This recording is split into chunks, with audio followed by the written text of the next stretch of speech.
अस्सलामुअलैकुम जोड़ बाशिन सलामत बाशिन, कैसे हैं आप सब लोग? होप सो सब ठीक होंगे। आज का जो दिन है वो लास्ट दिन है मेरी अम्मी के घर में मेरी, और ये रात का टाइम था और मैं सारी दवाइयाँ निकाल के बैठ गई थी जो मुझे पैक करने थे। मेरा बेटा और मेरी बेटी दोनों बीमार हैं। बेटा के मौसम का तो मुझे नहीं पता, लेकिन यहाँ का पानी बहुत ज़्यादा गंदा हो गया है जिसकी वजह से बच्चों को जो है इन्फेक्शन हो रहा है, और मेरे बेटे को भी हेपेटाइटिस ए हो चुका है, और मेरे जितने भी भाई के बेटे थे उन सबको हेपेटाइटिस हो चुका है। तो यहाँ पे मैं सुबह सुबह उठ गई थी, रात को पैकिंग भी कर ली थी, और उसके बाद मेरी अम्मी लाई थी हलवा पूरी, तो वो मैंने एंजॉय करके खाया। और उसके बाद हम चले गए एयरपोर्ट। तो हमारे साथ इतनी कोई बुरी हुई है ना कि मैं आपको क्या ही बताऊँ। 12:25 पर मेरी फ़्लाइट थी और उसके बाद वो डिले हो गई 1:25 पर, और उसके बाद फिर डिले हो गई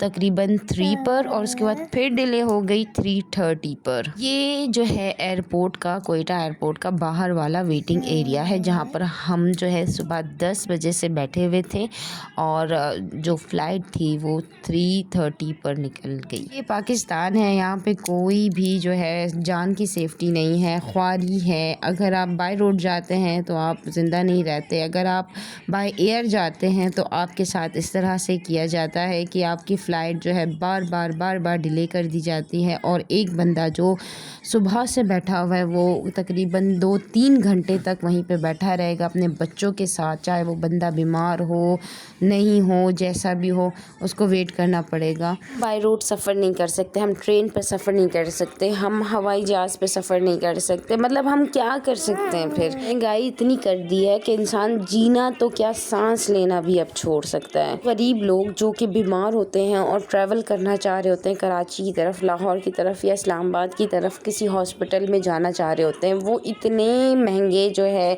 टिकट अफोर्ड नहीं कर सकते, और वो बाय रोड भी अगर जाएंगे तो वो अपनी जान से हाथ धो बैठेंगे। अगर ट्रेन पे भी जाएंगे वो अपने हाथ जो है ना जान से हाथ धो बैठेंगे। मतलब बंदा करे तो क्या ही करे। अब खैर यहाँ पे हम बैठे हुए थे, वेट कर करके हमें भूख लग गई तो हम अंदर आ गए थे, और उसके बाद जो है हमारे बोर्डिंग पास हमें मिल गए थे। तो उसके बाद बच्चे खाने की ज़िद कर रहे थे, जाहिर सी बात है सुबह सिर्फ नाश्ता किया था और कुछ भी नहीं खाया था। तो फिर यहाँ से हमने एक सैंडविच उठाया जो कि इतना गंदा था और इतना टेस्टलेस था, और ख़राब गंदा स्मेल उसमें से आ रही थी, क्या ही बताऊँ आपको। और ये वॉशरूम एरिया है जहाँ पे मेरा बेटा जो है वो लेटा हुआ है। वो बहुत ज़्यादा थक गया था, बीमार था, जिसकी वजह से वो ज़्यादा चल फिर नहीं सकता था, सिर्फ लेटा ही हुआ था। आपको मेरी परेशानी का अंदाज़ा नहीं होगा, हो सकता है हो भी रहा हो मेरी आंखों से, क्योंकि मैं वेट कर करके इतना थक चुकी थी कि बस मेरी बस हो गई थी, और मेरा दिल कर रहा था कि मैं यहाँ से कोई भी रिक्शा पकड़ूँ और वापस घर की तरफ चली जाऊँ। लेकिन हमने टिकट ली हुई थी, और कहते हैं ना, अगर मैं वापस भी चली जाती तो मेरे ही पैसों का नुकसान हो जाता। तो खैर यहाँ पे हमने कुछ पापड़ शापड़ लिए, कुछ चीज़ें वगैरह लिए, बच्चों को वॉशरूम वगैरह करवाया। देन मैं वेट कर रही थी, और ये देखें 2:48 हो गया था और कोई अता पता नहीं था जहाज़ का। खैर फिर काफ़ी टाइम वेट करने के बाद 3:30 पर हमें जो है कहा गया कि जहाज़ आ गया है, आप लोग जा सकते हैं। और हम जहाज़ की तरफ रवा दवा हुए, बच्चों को लिया और मैं चली गई जहाज़ की तरफ। अब जहाज़ में जाने से पहले हमें एक बस में बैठना पड़ेगा, और बस में बैठने के बाद फिर वो हमें जहाज़ तक पहुंचाएगा। पहले ये सिस्टम नहीं हुआ करता था, लेकिन अब है ये सिस्टम। और ये वो बस है जिसमें हमें बिठाया गया था, और ये बस इतनी कोई गर्म थी ना, इतनी कोई गर्म थी कि जिसकी वजह से नीचे से कोई हीट जो है वो भी निकल रही थी, जिसकी वजह से मेरे शूज़ जो हैं वो भी फट गए थे, मेरी सैंडल जो है वो भी टूट गई थी। मेरे बच्चे इतने ज़्यादा कोई चिड़चिड़े हो गए थे इतने लंबे सफ़र से। लाइक ये इतना मेरा लंबा सफ़र हो गया था ना कि मैं घर किसी टूडी पे आती या किसी बस पे आती ना तो मुझे इतना ही टाइम लगता जितना मुझे जहाज़ पे जाने का टाइम लग गया। खैर फाइनली हम आके बैठ गए अपनी नशिस्त पर।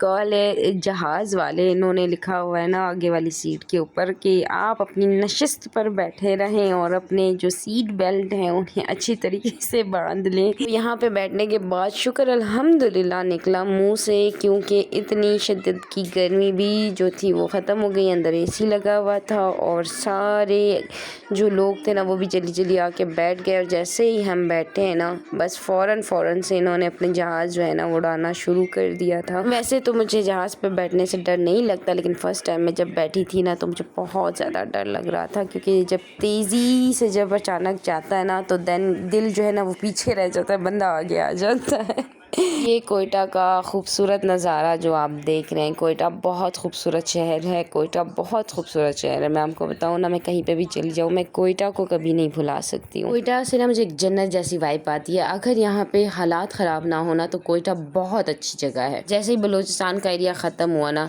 तो बादल जो थे वो नज़र आना शुरू हो गए थे और इतने कोई खूबसूरत लग रहे थे। हम बादलों के अंदर जो थे सफ़र कर रहे थे और हमें बादल ऐसे लग रहे थे जैसे कि ये हवा में उड़ रहे हैं और इतना कोई खूबसूरत मंजर था, मैं आपको बता ही नहीं सकती। देखें कितना प्यारा लग रहा है। जहाज़ में बैठने के बाद मैं बोर होने लग गई तो मैंने इसको खोला। ये हमारे पास मेन्यू पड़ा हुआ था और इनमें सारी चीज़ें जो है अवेलेबल है इनके पास। कोई ऑर्डर करना चाहता है तो वो यहाँ पे बैठ के भी ऑर्डर कर सकता है। लाइक आपको होटल वाला जो है ना ये लोग वाइब्स देंगे, लेकिन इनकी चीज़ें बहुत ज़्यादा एक्सपेंसिव थी यार। जो भी चॉकलेट या टॉफ़ी या जेली या कुछ भी यहाँ पे मिल रहा था या खाना वगैरह जो भी मिल रहा था, जो बिस्किट बाहर से आपको 30 रुपये में पड़ जाएगी, यहाँ पे आपको 100 रुपये में, 130 में इस तरह पे पड़ जाएगी। और एयरपोर्ट की तो आप बात ही ना करें, वहाँ पे जो दुकानें होती हैं, जो शॉप्स होती हैं, उनके ऊपर तो हद से ज़्यादा एक्सपेंसिव चीज़ें मिल रही होती हैं। तो आप भी कोशिश करें बाय एयर जब भी सफ़र करें तो अपने पापड़, चिप्स, जूस बच्चों के लिए ना वो कहते हैं ना लेकर आया करें अपने बैग में। मुझे तो बहुत ज़ोरों की जो भूख लगी थी वो मैंने वहाँ सैंडविच खा लिया था। वो पूरा मेन्यू मैंने चेक किया, मुझे कुछ ख़ास नहीं लगा और ख़ास भी अगर हो तो मैंने मंगवाना कुछ नहीं था, क्योंकि मैंने खा लिया था जो भी खाना था।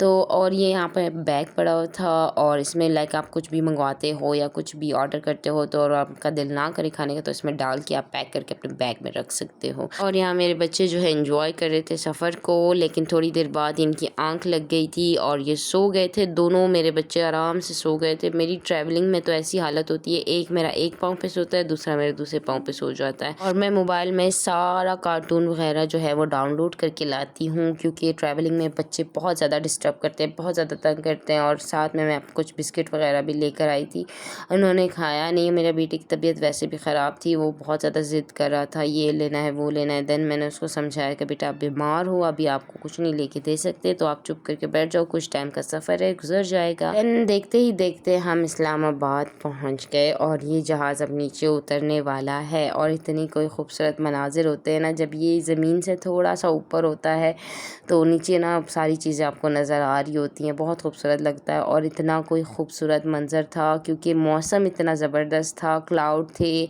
बिल्कुल बारिश वाला मौसम था। और हमारे आने से पहले मेरे ख्याल इस्लामाबाद में बहुत अच्छी सी बारिश हो चुकी थी। और जब हम जहाज़ से नीचे भी उतरे थे तो मौसम लाइक बहुत अच्छी हवा चली थी, गर्म नहीं था, ठंडा ठंडा लग रहा था। बच्चे मेरे सोए पड़े थे, इनको मैंने उठाया जल्दी से और हम सबसे लास्ट में निकले, क्योंकि मैं बच्चों के साथ बहुत ख्वार होती हूँ धक्के धुक्के दे के। जब ये लोग निकल रहे होते हैं ना जहाज़ से तो मैं हमेशा लास्ट में उतरती हूँ। जब सब निकल जाते हैं ना फिर मैं अपने बच्चों को लेकर निकलती हूँ। देखो इस टाइम कोई भी नहीं है, सब चले गए। तो हमारे साथ जो थे ना वो पायलट जो जहाज़ चला रहे थे वो हमारे पीछे पीछे आ रहे थे, क्योंकि उनका भी ख़त्म हो गया था, उन्होंने भी अपने घर की तरफ जाना था। मेरे बच्चे इतने एक्साइटेड थे ना अपने बाबा से मिलने के लिए और दोनों बहुत खुश थे कि बाबा कहाँ हैं, बाबा कहाँ हैं। तो एयरपोर्ट इनका माशाल्लाह बहुत ज़्यादा बड़ा है, इस्लामाबाद वाला, बंदा गुम हो जाता है कहाँ से निकला, कहाँ से आया, कहाँ गया।